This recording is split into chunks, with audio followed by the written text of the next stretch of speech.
আজকে অসংখ্য বাবা মা, অভিভাবক আপনার চোখের সামনে আপনাদের ছেলে মেয়েদেরকে শুধুমাত্র ফিকির করছেন। আপনি বাবা ও আপনার ছেলে, মা ও আপনার সন্তান। বাবা মা আর সন্তানের সাথে সম্পর্কের ভিত্তি উপার্জন। উপার্জন। বাবার একটাই ফিকির, বয়স হয়ে গেছে, এখনো টাকা রোজগারের কোনো বুঝ হইল না, তাড়াতাড়ি হয় বিদেশ পাঠাও, নইলে কিস্তিতে পারো, সুদে পারো, 2 নম্বরই করে পারো, 6 নম্বরই করে পারো, কোনো না কোনো ভাবে ফোলাটার একটা লাইন ধরায় দাও। লাইন মানে টাকা, লাইন ধরায় দাও মানে টাকা। 12 লাখ টাকা লাগবো ইটালি, কোনো অসুবিধা নাই। কোন দিন? সর্বোচ্চ 12 দিন সময়।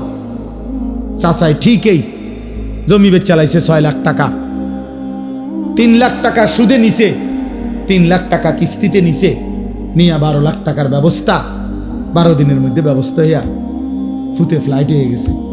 মানুষের দ্বারে বলে দিছে খাস করে দোয়া করবেন, আল্লাহ আল্লাহ করে ফোলাগারে বিদেশ পাঠাইছে। অত সামনে তো আল্লাহ আল্লাহ করে পাঠান নাই, সুদে না পাঠাইছে। আমনে তো আল্লাহ আল্লাহ করে পাঠান নাই, কিস্তিতে পাঠাইছেন হারাম দিয়ে। হারাম কেন হারাম নিলেন? আমনে লুভি, দুনিয়া লুভি, আমনের সম্পদ লুভি। আমনের ফুতে বুঝছেন, আমনও বুঝছেন না আর কি। আমনের কলজার ভিতরে হইল ছেলে আমার টাকা উপার্জনের মেশিন, অরে দিয়ে আমি যদি টাকা রোজগার করতে পারি তাহলে বিল্ডিং করতে পারবো, জমি কিনতে পারবো, দুনিয়া ভোগ করতে পারবো। আখেরাত আপনিও ভুলে গেছেন, আখেরাত আপনার সন্তানও ভুলে গেছে। নালে ইমানদার মুসলমান, কোন মুসলিম বাবা ইমানদার 1000 বার পৃথিবী থেকে জান যাবে কিন্তু হারাম তো নিতে পারে না,